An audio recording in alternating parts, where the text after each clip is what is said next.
It's so great to see you all here tonight. This is a really fantastic presentation that we're going to hear. This is one we wanted to feature because of NMHS excursion that we have coming up later this spring. We're taking a group of our members and friends out on a trip on American Cruise Lines in the Puget Sound. So, what better way to highlight the maritime heritage of the Pacific Northwest than to have someone who knows all about it? Alex is here.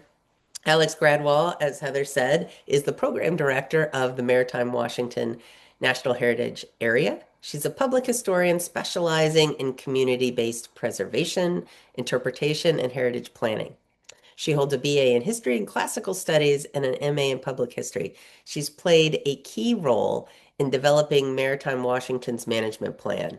That's what we're really going to focus on here tonight. Her work focuses on collaboration, inclusive storytelling, and making maritime heritage accessible and relative for contemporary audiences. And boy, isn't that the thing all of us in history are striving for now? So it's a great example of how to do that and really highlight some regional maritime history. So Alex, I'm going to turn this over to you. Thank you so much for joining us. As you guys are watching this presentation tonight, you can put questions into the chat. So go ahead and do that. I'll moderate that, and then as we wind up, I'll feed those to Alex so we can answer your questions and make sure we get to as many as possible. And with that, Alex, welcome to our first Thursday seminar series. Thank you so much, and thanks for that introduction. I'm really excited to be here and be talking to you guys today about not only this place that I think is so special, Washington's saltwater shores, but also about the importance of making maritime heritage relevant, not just for those of us who are really into it, but for everyone, for the general public, for the people who live here, who visit here, who play here, who work here. And yeah, how can we really like share that love that we have for maritime heritage with the broader public?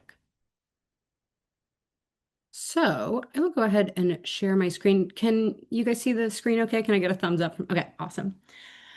So like Kathy said, my name is Alex Gradwohl. I am the program director of the Maritime Washington National Heritage Area.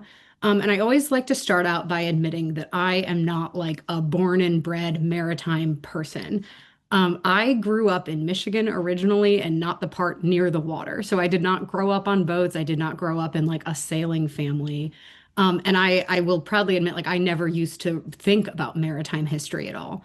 However, when I first moved to Washington, I spent many weekends hiking, backpacking along the shore, playing on the beach, and I kind of slowly started to fall in love with the beauty and the drama of the maritime places that we have here.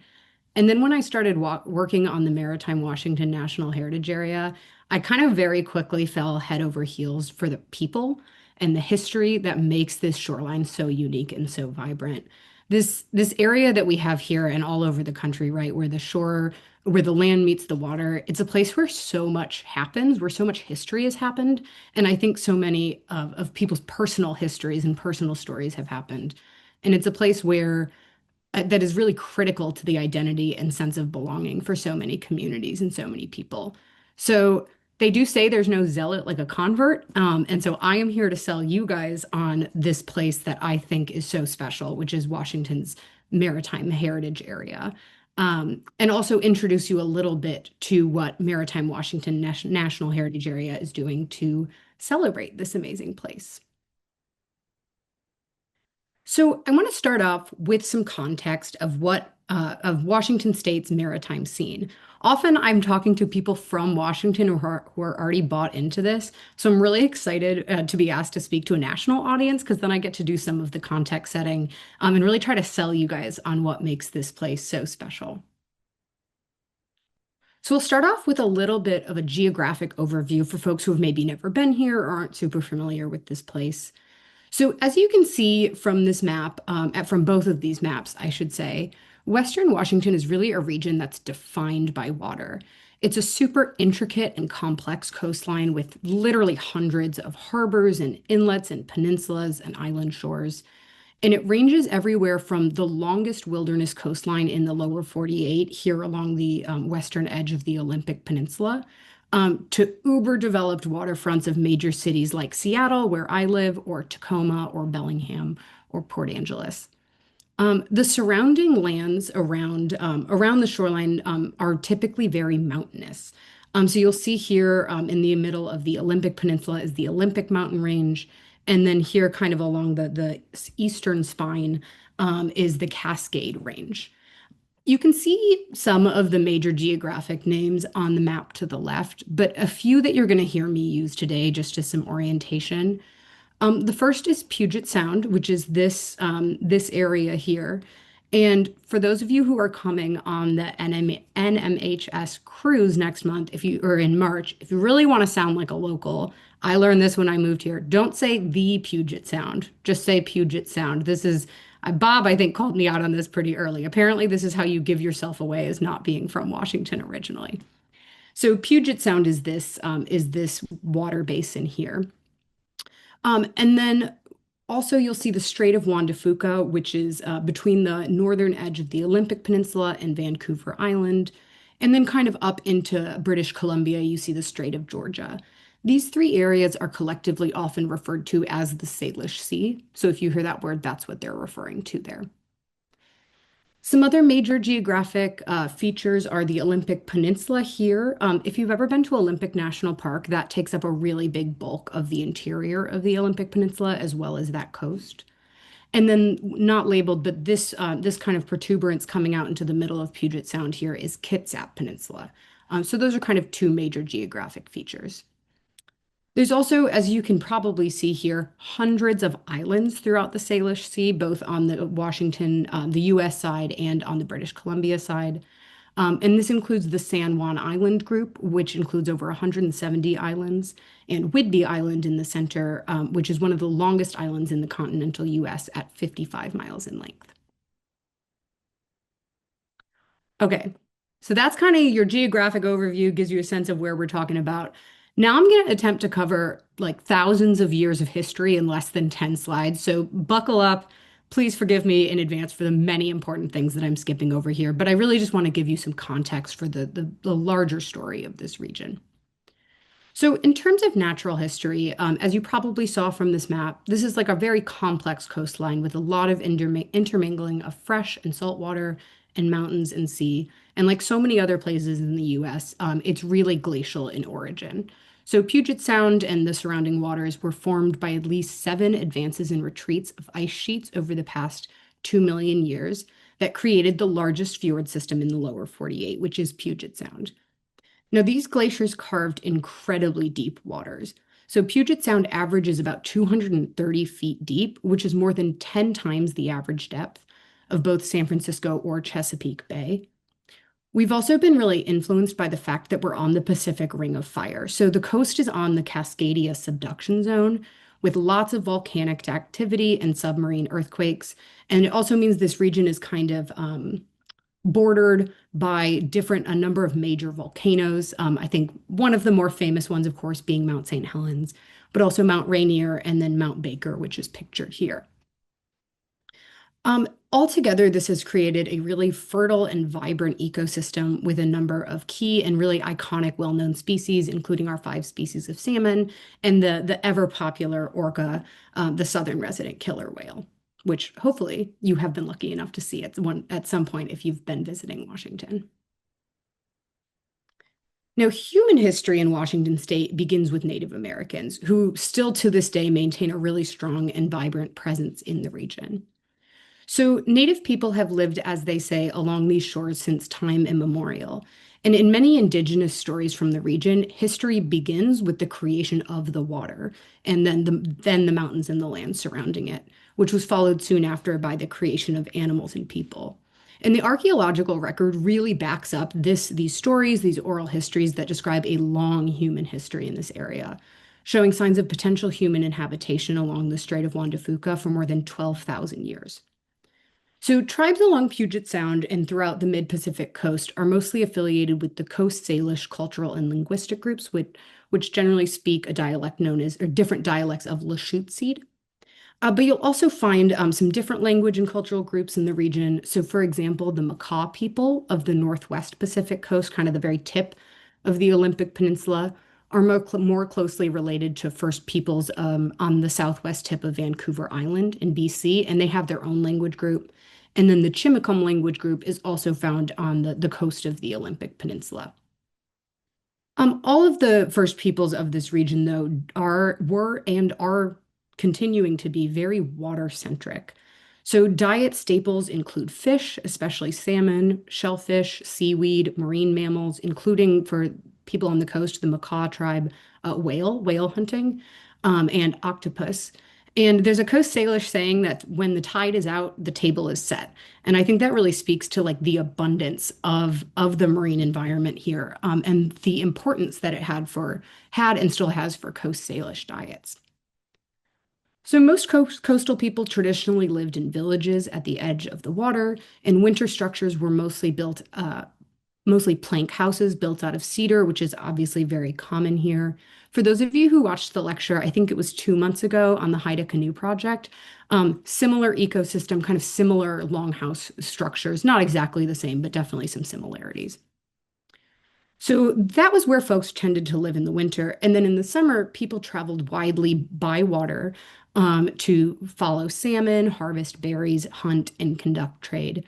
And that canoe travel in canoes like the ones you see here on the top, kind of traditional, and the bottom, a canoe that was made in the past, I think, 10 to 15 years. Canoe travel was super critical because traveling over land before the advent of roads was very, very difficult in this region. We've got mountains, we've got super dense forests. And so the major waterways served as highways, and then the streams and rivers that fed into them were kind of the smaller side roads that led to maybe individual village sites or individual homes or hunting grounds. So the tribes in this region developed really highly specific and highly advanced canoe styles in different shapes and sizes that were adapted for different uses and specific waterways. So then kind of the next phase of history here was the Euro-American exploration. We think that the first sighting of the Pacific coast by Europeans was probably Sir Francis Drake's voyage in the late 1570s. And then the first more extensive exploration of what is now Washington State occurred in 1774 by a Spanish ship captained by Juan Perez. Others soon followed, including British Captain James Cook's mapping expedition in 1778, which really opened things up for the fur trade. And so that was very quickly followed by fur traders from both Britain and America and others. Then there was also the famous expedition of British Captain George Vancouver through Puget Sound, which was responsible for a lot of the region's geographic names. So taking kind of, I should say, not taking into account the traditional native names and picking different British captains or members of the expedition to name different geographical features afterwards. So, for example, it's from George Vancouver's expedition that we get the name Puget Sound, named after Peter Puget, which didn't really take into account the fact that the natives already had a name for this area, which is the Lachute seed word that is roughly translated, or I'm sorry, roughly pronounced as Wulch, which means the great salt, great clear water, if I'm remembering that correctly. So, in addition to new names, these ships also brought with them European diseases like smallpox, measles, and influenza, which killed up to as much as 90% of the Native American population.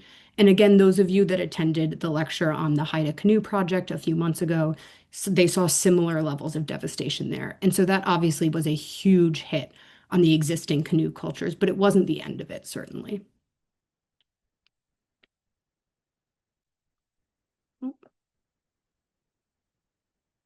Okay, so following those initial visits of exploration, people started to move here. The first non-native settlements were from the Hudson's Bay Company, as well as some different British and Spanish military outposts, and American settlers followed soon afterwards, bringing with them these new ideas about land ownership and government governance, and of course their different names. So, Washington Territory was eventually created in 1853 after British ceded claims south of the 49th parallel.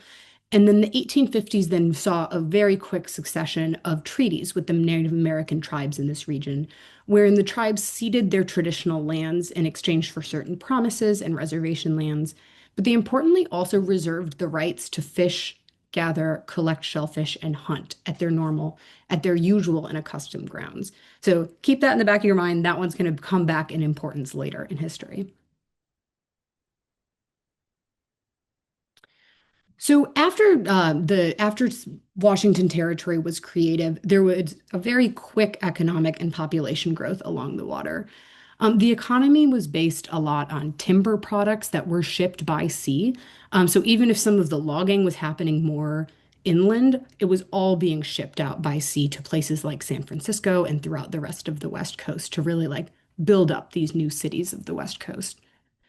The economy also really relied on the harvest of marine products like salmon, fish, clams, and even live oysters. We do have a native oyster here in Washington called the Olympia oyster.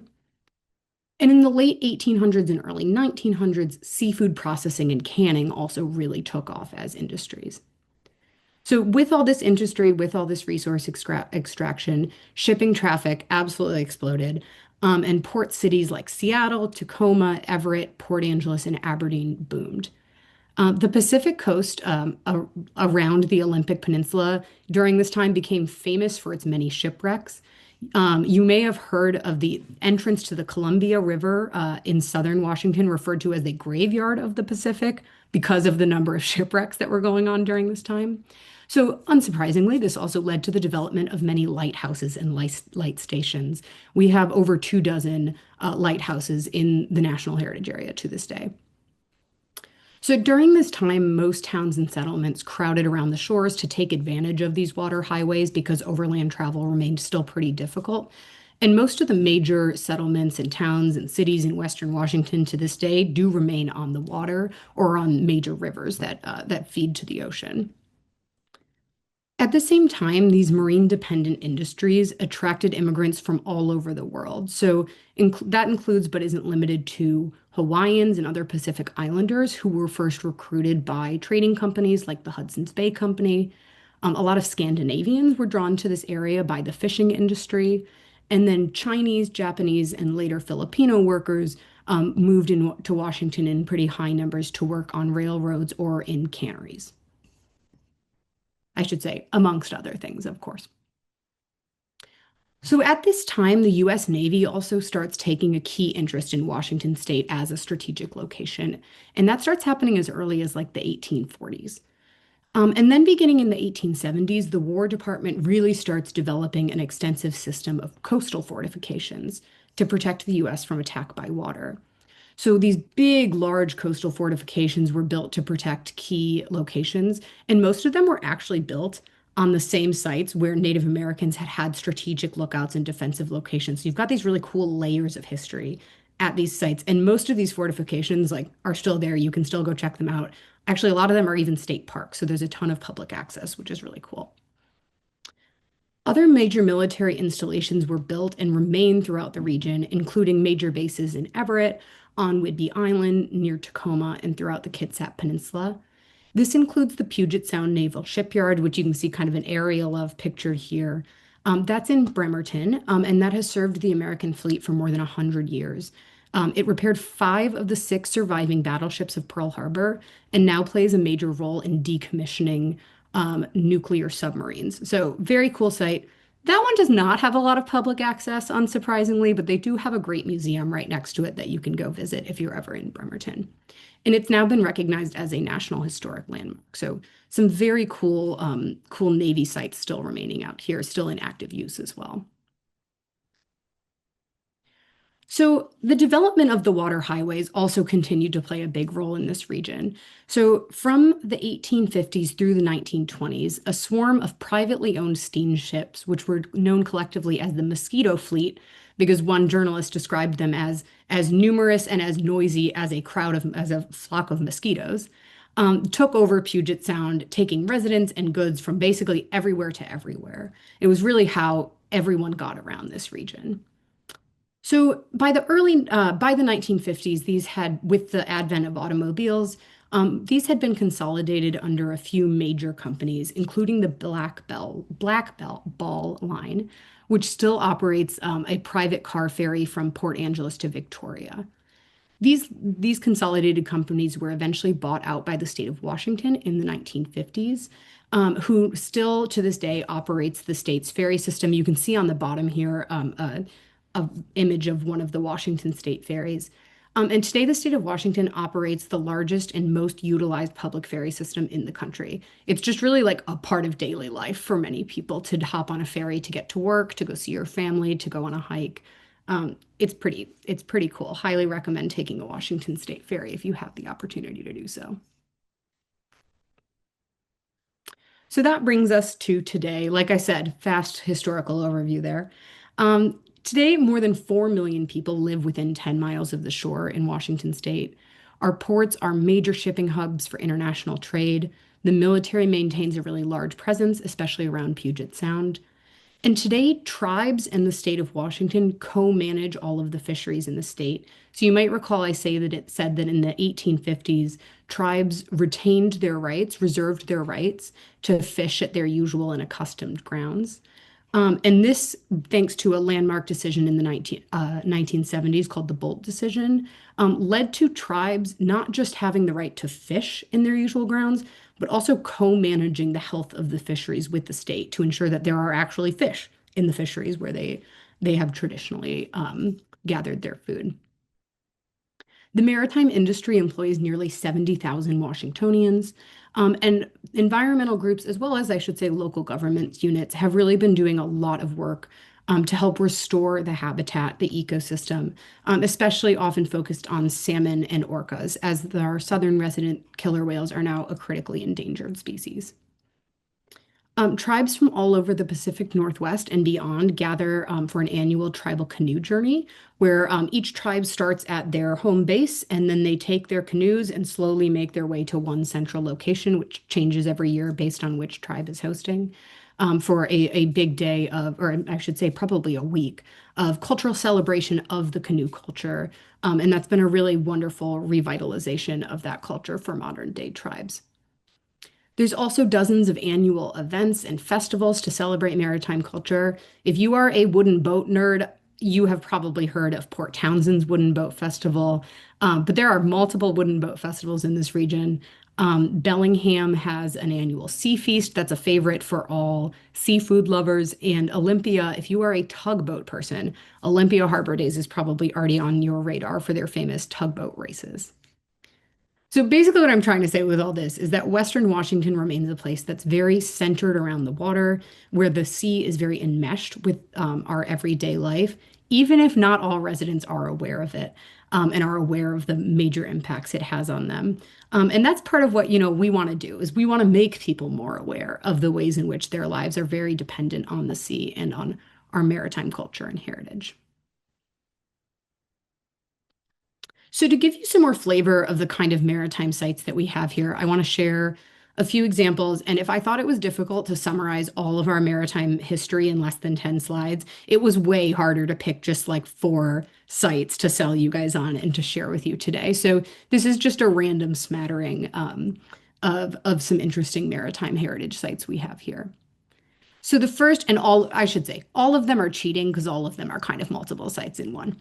But the first is the Triangle of Fire, which is made up of Fort Casey, Fort Worden, and Fort Flagler. You can see there's a little map here that shows where these 3 forts are. They're at the entrance to Puget Sound. So these are some of those coastal fortifications that I mentioned that were built at the turn of the 20th century to protect Puget Sound from naval attack. They were unfortunately pretty soon after they were finished, made a little less important because of the advent of aircraft. And so the naval attack just became a little bit less of a threat that we were concerned about. So that being said, they did continue to be used until about some of them until about the 1950s or later. But now all 3 are managed as state parks, and most of them have really done an amazing job of preserving and interpreting their battlements and guns and kind of all of the different features associated with the military installation there. And they remain a favorite location for a lot of folks for outdoor recreation. One of my other favorite locations in along Washington's shores is the historic Ship's Wharf, which is in South Lake Union, right in the heart of Seattle. And this is one of the highest concentrations of National Historic Landmarks in the country. It is home to the Virginia 5 Mosquito Fleet steamship, the 1889 tugboat Arthur Foss, the lightship Swiftshire, which I think was just invented as a tongue teaser, and then the fireboat Duwamish, which is a firefighting boat, which I think is very cool. And this is fully open to the public as part of a City of Seattle park. So folks can just go walk along this. You can see this dock here. You can't go on the boats when they're not open, but you can just at any time just go walk along these boats and check out these like over 100-year boats just docked in the middle of the city, which I think is just amazing. Another key site, and this one's really cheating, is the Olympic Coast, which is obviously a very huge area. The Olympic Coast includes the longest wilderness coastline in the country, and it's protected and managed by Olympic National Park, the Olympic Coast National Marine Sanctuary, Washington State Parks, and multiple tribal governments who have who have their reservations along that area. It has a number of super iconic beaches and trails. Most people who've been to Washington have probably gone to the coast for at least a day to hike or just visit the beaches, and tons of visitor access. I do like to highlight for our maritime heritage nerds out there that the Olympic Coast National Marine Sanctuary, which is kind of off the shore a little bit, has more than 200 shipwrecks, many of which are the subject of ongoing investigation and study in underwater archaeology to this day.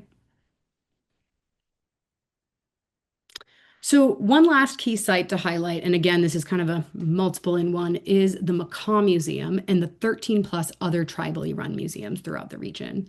I wanted to highlight the Macaw Museum in particular because if you're going on the NMHS cruise in March, I believe this is on your itinerary, and I think this is one of the most spectacular museums in the entire heritage area.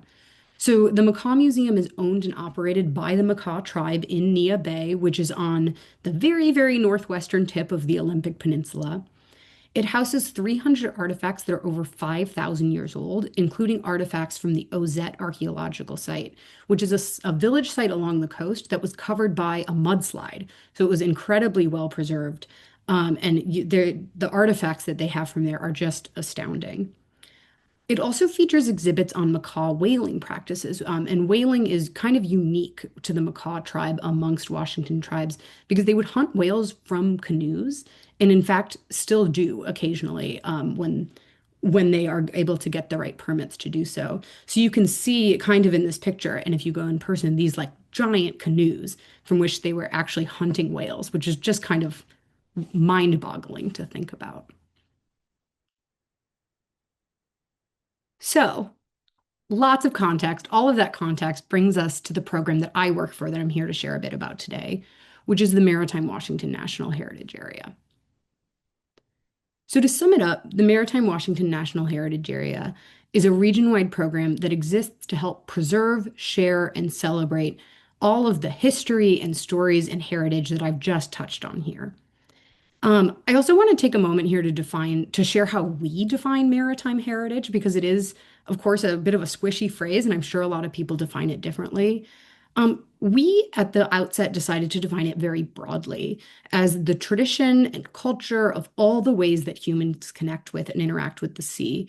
And for us, that doesn't just mean history, that means past, present, and future. So we really tried to cast a wide net. So before I dive into maritime Washington, I'd like to start with the National Heritage Area part of our name. I suspect we have a lot of people from the East Coast and the Midwest on this call, so you guys might be familiar with national heritage areas because national heritage areas have actually been around since the 1980s, and there's 62 of them all over the country, most of which are on the East Coast and the Midwest. But they're new to the West Coast, so this was kind of a learning experience for us. So, national heritage areas are places that are designated by Congress, so at the federal level, as landscapes of national importance. So, what that means is that these are places where Congress has decided that the natural, cultural, historical, recreational resources all come together to form a really unique identity that's important to who we are as Americans. It's important to our national story. There are, as I mentioned, there's 62 of these places all over the country, and each focuses on a completely different story. So most have nothing to do with maritime at all. So you can see in the photo on the top here, this is Gullah Geechee National Heritage Area in the coastal Carolinas in Florida. It's focused on Gullah Geechee culture. They do a lot of interpretation around food and music. And then the bottom photo is from Silos and Smokestacks National Heritage Area in Iowa. And that's focused on, unsurprisingly, agricultural and manufacturing heritage. So, really broad range of stories that we're all telling. But one thing that brings us all together is that we all receive financial and technical support from the National Park Service. That being said, we are not traditional park units. So, unlike normal national parks like Olympic National Park or Rainier National Park or Yellowstone, we're not landholding. We don't own the land that we manage. We're non-regulatory. We can't tell anyone what to do. We can't tell them, like, hey, your dock is important. You have to preserve it. Instead, national heritage areas are these really lived-in landscapes where people are living and working and continuing the ways of life that form that identity that we've decided is so important. So, since we're not regulatory, we can't tell anyone what to do. Our job is instead to build public-private partnerships to better tell the stories of these places and support people and support communities in maintaining and sharing what makes them so special. So, we're really there to like empower people to preserve their own heritage. Now, each national heritage area is facilitated by a local coordinating entity, usually a nonprofit, but not always. So we can tailor our approach to meet the needs of our local community. So they're really managed locally. So that finally brings us to the Maritime Washington National Heritage Area. We were designated by Congress in 2019, so we're still pretty new. We include 3,000 miles of coastline from the bottom of Grays Harbor. You can see that's the dot that says Westport here in the map. All the way around Olympic Peninsula, through Puget Sound, all the way up to the Canadian border. And the heritage area extends a quarter mile inland from the mean high tide line. So it's a very narrow ribbon of land along the coast. We include a really, really wide range of communities and municipalities and tribes. So we have a total of 13 counties, 21 federally recognized tribes, 32 cities, and 33 port districts, which in Washington state are independent government units. So we've got a lot of people to work with here. And we are the first and only national heritage area out of those 62 in the country that's focused entirely on maritime heritage, which I always like to tease our colleagues in Maine about that we got maritime in our name and they didn't, although they do a beautiful job of interpreting maritime heritage as well. So where we are today, as I mentioned, we got that designation in 2019, and we completed our 3-year region-wide collaborative planning process in May of 2022. So that meant our first year of operations as a full-fledged, fully funded National Heritage Area was in 2023, which actually puts us, need to update this for 2026, into our 4th year of operations this year. So like I said, we're still pretty new. So what do we actually do? As I said at the beginning, we are a region-wide program whose job is to preserve, share, and celebrate our state's maritime heritage. And we do that in 3 main ways. The first is by advocating for maritime resources and cultural practices. The second is by connecting residents and visitors with maritime heritage. And then the third is by supporting practitioners, supporting those who are like the boots on the ground, stewarding and sharing our water-based heritage. And rather than go through like all of our activities and share our whole work plan with you guys, what I want to do today is just share a few examples of our work in these areas. And then if you guys have more questions, happy to get into that more in the Q&A. So first example is our work around advocacy, so advocating for maritime heritage. And I just want to share an example of one project we've worked on, which is the Coupeville Wharf. So Coupeville Wharf is located in central Whidbey Island. It was built in 1905 to export grain produced on the island and also to serve as an all-important stop for that mosquito fleet. So really connecting islanders with the rest of Washington state. So you can see it's a beautiful wharf here. Bob, this might even be one of your pictures. I'm not sure. Bob has provided us with many beautiful pictures of Coopville and Whidbey Island. But this beautiful wharf is at risk from increased flooding, king tides, big storm surges, and of course, sea level rise as well. So the Coopville Wharf is owned and stewarded by the Port of Coopville, which, as I've mentioned, ports are separate government units here in Washington. And they've worked really hard to preserve this 120-year-old structure over the years. But they were really looking to like raise public awareness about why this building was important, why they needed to spend money to preserve it. So in 2024, we worked with the port to raise awareness for this historic resource by naming it to the list of Washington's most endangered places. And since then, we've collaborated with them to feature the wharf in big public events, on regional podcasts, and in regional news, and to really draw attention to the threats as well as the port's work to save it and why it matters. We also help advise the port, or have helped advise the port, as we have with other ports and other waterfront land managers or resource managers, on the various preservation incentives that exist for historic resources on waterfronts. So that ranges from like navigating the complex system of historic preservation tax credits to applying for state and federal level funding that helps preserve historic structures like this. And I'm really proud to share that over the past year, they've completed the first major phase of the rehabilitation. You can see in this photo on the left here, like the work that was needed was severe. There was severe damage to the roof. You can see the building's kind of bowing a little. And so over the past several years, they have stabilized the walls, they put in new windows, siding, doors, they've replaced the roof. And then they've installed a number of new pilings to really stabilize that deck during storms, like the one you see pictured on the bottom left here. Unfortunately, their work is not quite done. There's still going to be a major project to raise the wharf to protect it from rising sea levels. So we're going to continue to work with them to kind of find a way to make that happen and rally some public support behind this really important resource. Okay, so another example of our work, and this is around how we work to connect the public with maritime stories and places. So like I said at the outset, I'm really interested in like how do we share our passion for maritime heritage with the public in ways that are like exciting and accessible for them, even if they're not maritime heritage fans yet, at least they don't know they are. So this is one example of how we're working to do that. So this is the Filipinos and Washington's waterfront traveling exhibit. It is both a traveling banner exhibit that you see pictured here and an online exhibit. So it's like a standalone website as well. And we created this in collaboration with the Filipino American National Historical Society. And we worked with them to more publicly share stories of Filipino maritime heritage here in Washington because honestly, we found that they just weren't currently being told.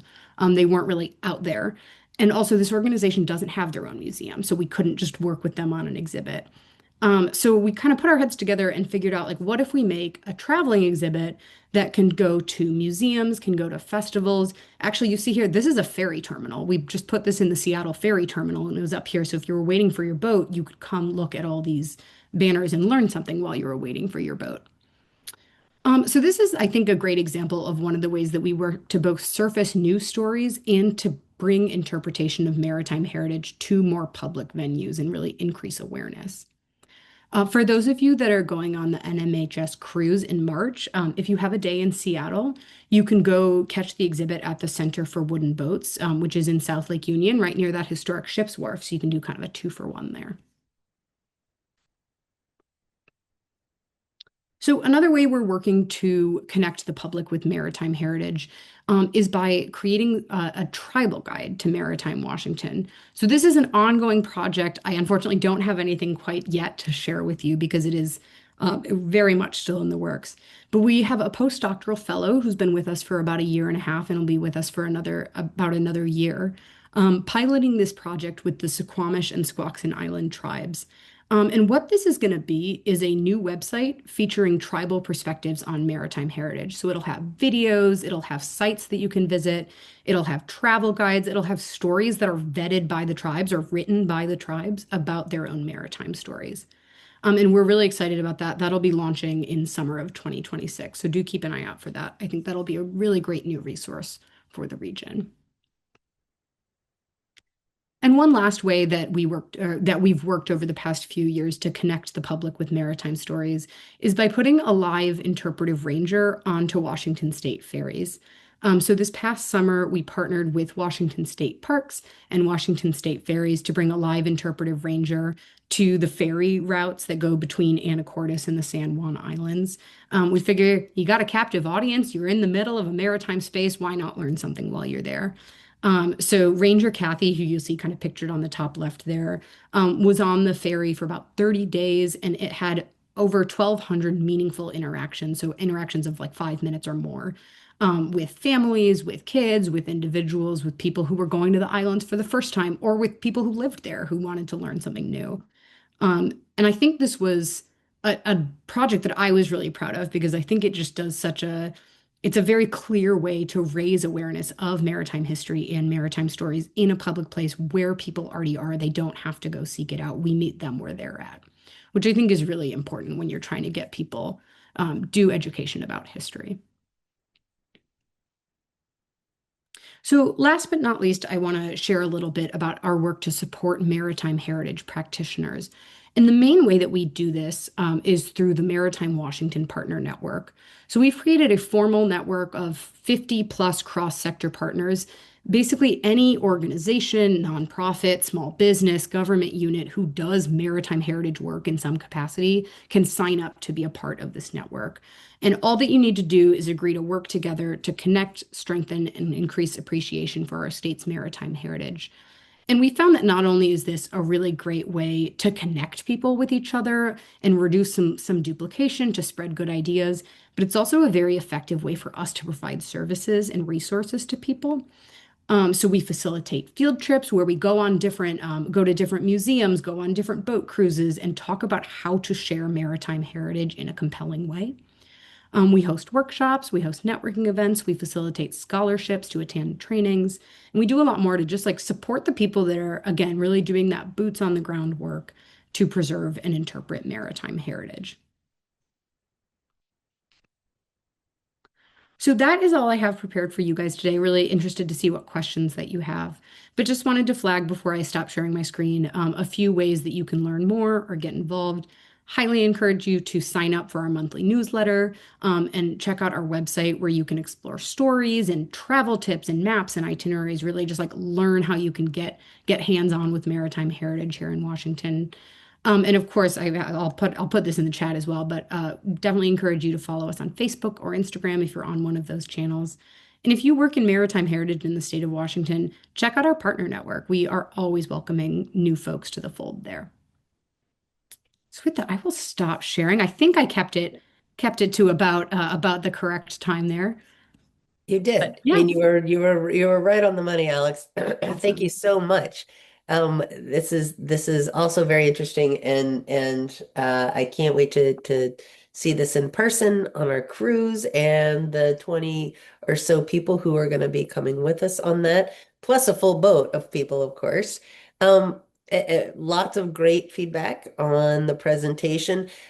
And because you have people from around the country, there are some questions about um, uh, uh, folks wanting to know what ways that they can get some ideas to get their communities to do a better job of focusing on maritime resources, creating, or putting out incentives to get communities um, to preserve maritime resources. So I don't know if you, in your work, there's been some strategies that have worked well in Washington.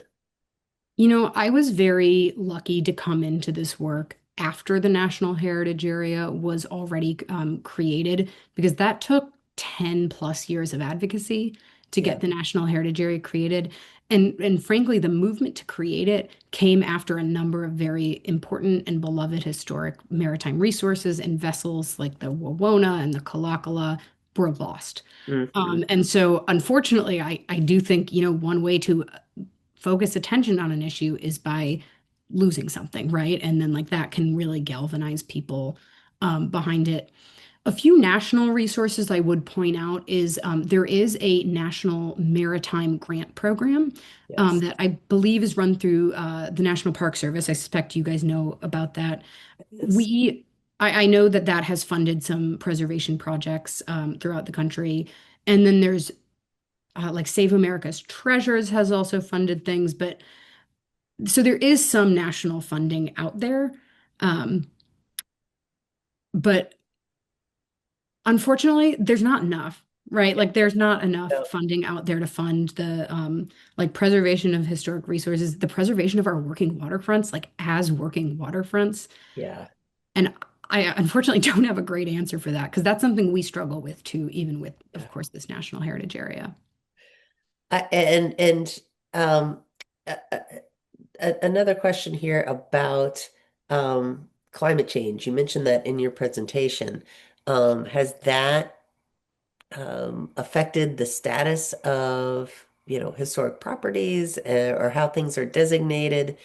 Or is it just kind of a ongoing reactive process to how things are changing?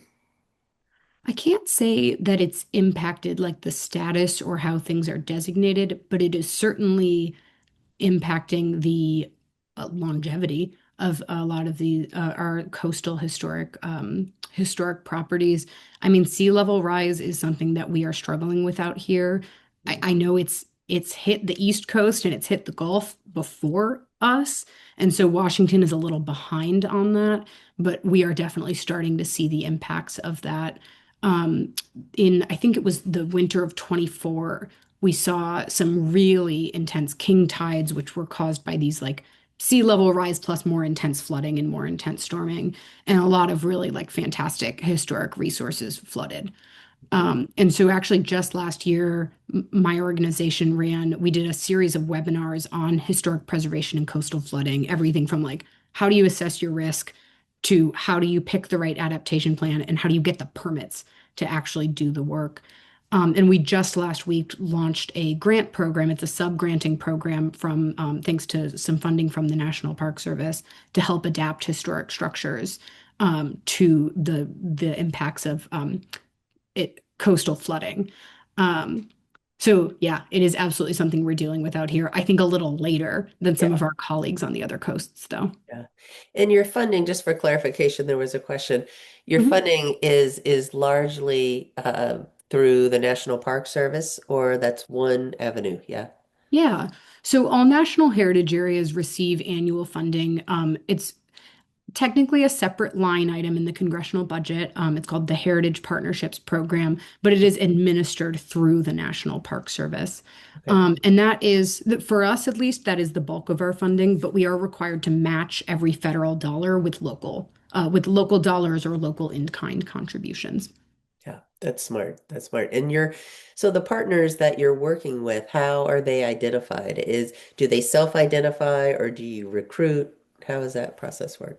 It's a combination. I think when we first started, there was a little more targeted recruitment, right? Like we did this big research survey of like who are all the people that do maritime heritage stuff in Washington? Like who are all the ports, all the like coastal cities, all of the museums, all of the tribes, and then we kind of did some more targeted recruitment to folks that way. At this point, it's pretty organic. It's Yeah. a lot of word of mouth, right? Like the partner network's been up and running for I think like 2.5 years at this point. And most new partners that we get have heard of us through an existing partner. And we still do, some outreach. I'll like go present at conferences and things like that. But I've been just so impressed by Yeah. the number of people who are like excited to be part of a network and to work together. It's been really inspiring, actually. That's really reflective on what we see on a national level Mm, with maritime heritage groups, whether it's museum groups or historic ships. We all seem like we're struggling along, plodding along, and to find other people that you can work with, that you can learn from, and you can maybe get some best practices from is incredibly valuable. yeah, absolutely. And I think, it's sometimes it can feel so niche. right? Like Yeah, maritime right. heritage feels like a very Correct. niche field, but then so it's like very refreshing and wonderful to find like, oh no, there's actually a ton of people who care about this and everyone's just approaching it in different ways. Well, we are happy to be tapping into what's happening in the Pacific Northwest. You all are doing a fantastic idea, leading the way in a lot of ways. So I thank you so much for joining us. We have resources in the chat. Alex has put some up. Some of our other viewers have put some up as well about different things. So please do check that. Lots of positive comments, Alex, for your presentation tonight.